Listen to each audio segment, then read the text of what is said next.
Right, hello people. This is my prediction for Canelo Alvarez versus Jermell Charlo.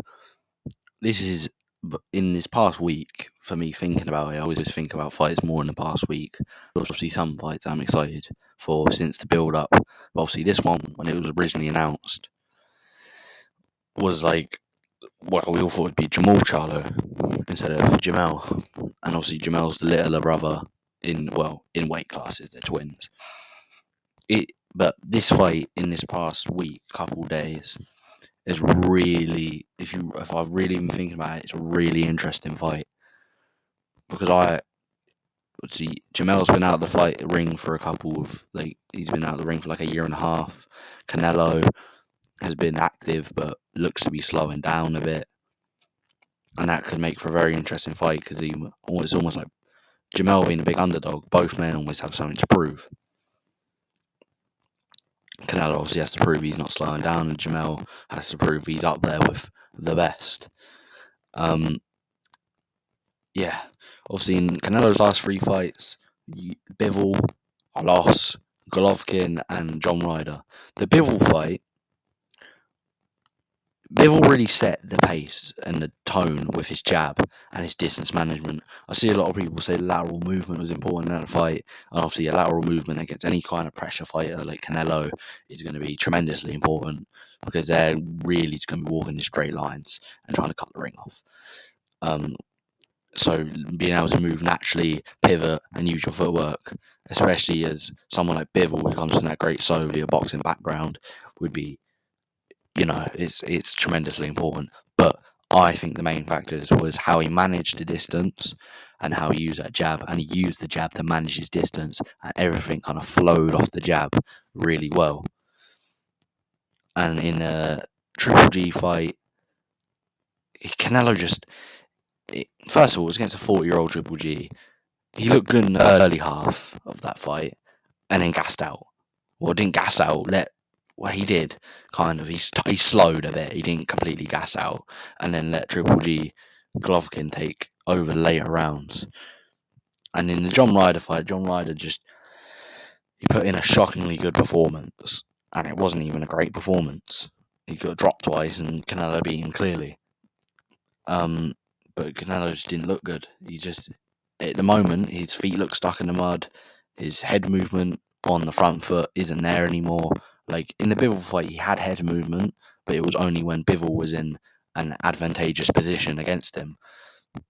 We don't see, like in the Danny Jacobs fight, you saw Canelo using his head movement as he was moving forward, pressuring you. So as he's moving forward, pressuring you, he's making you whiff all your punches, and that's really taking the confidence out of you. Obviously, I do want to mention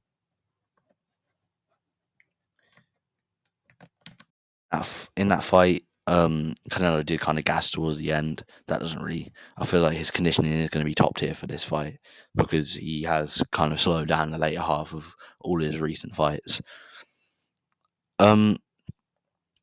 Yeah, if he does look to be working on that head movement, and I thought that version of Canelo could probably beat both the Charlo brothers in a night.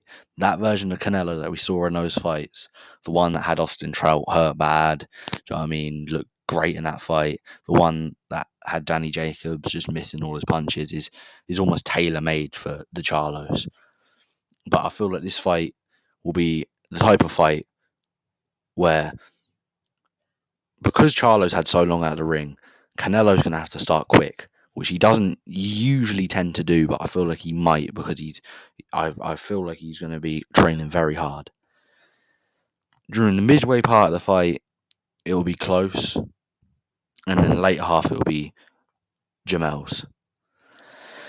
I don't think we're going to see a knockout from Canelo, even I think a knockout isn't entirely out of the question. I just think it's very, very unlikely. I think Jermell is going to look to do what Bivol did. He is the naturally bigger guy. In this fight, I don't think the size will matter as much as most people say it does because he's had a year and a half out of the ring. He's going to put on a bit of size in the meantime.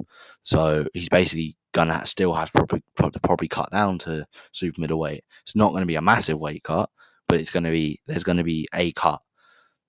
Really, well, Canelo's going to be a bit bigger on the night. Jermell's probably going to be a bit smaller on the night. So the size plays just it's not a huge factor like a lot of people are saying. It's still a factor. It's always a factor, but it's not a huge deciding factor of who's going to win. I think the real deciding factor is the ring rust. That's why I say Canelo's going to have to start early, because Jermell even has had what I think it's 18 months out of the ring, which inactivity is the worst thing in any sport, especially a combat sport like MMA or boxing or any combat sport, Muay Thai, kickboxing, all of them. Even something like jiu-jitsu or wrestling, bad inactivity is not good. The middle part of the fight, I believe, will be the most telling. That will be the real decider of who wins, because I think we're going to get a very close fight. I do think it wouldn't be out of the question to walk out of a draw, but with Canelo's history, like in the first Triple G fight, which Triple G I believe won by 2 rounds. The 2 later rounds were very close, but I believe they were Golovkin's rounds. We saw a scorecard like 118, 110 to Canelo, which was just outrageous. And even in the second Triple G fight, it was I actually believe that fight to be the draw, and that fight was a Canelo win. So he does have a history of getting some dodgy scorecards. But I do believe he will win legitimately. But I do believe there will be a bit of controversy. But the general opinion will be Canelo by 3 rounds, maybe. Obviously, it's really difficult to get the specific round down. But I believe Jermell is going to look in the middle in the first 4 rounds of the fight. It's just going to kind of get used to being back in the ring. It's going to be a feeling out process.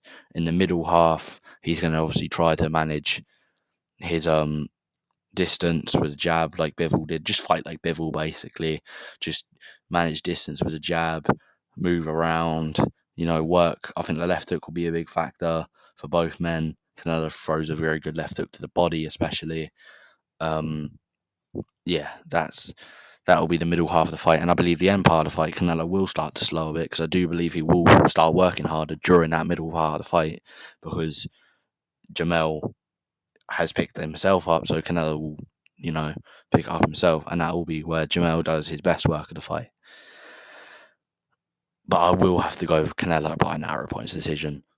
As much as I would like to see the upset, and as much as I think we probably would see the upset if Jermell hadn't had as much time out of the ring as he's had. I believe he had a broken hand or something. He had hand issue. He had to have surgery. That's why he's been out for so long. This is a horrible fight to have back against Canelo. That's going to be this motivated to prove people wrong, to prove he's not past his best. This is arguably one of the worst late comeback fights you can have. Obviously, it's going to make him great money, but you're going to be against a Canelo that's really got a point to prove. Yeah, so that's my prediction. Canelo, narrow points decision. Please put in the comments if you agree or even disagree. I'd be happy to read them, respond, and please make sure to like and subscribe. I'll see you guys in a bit.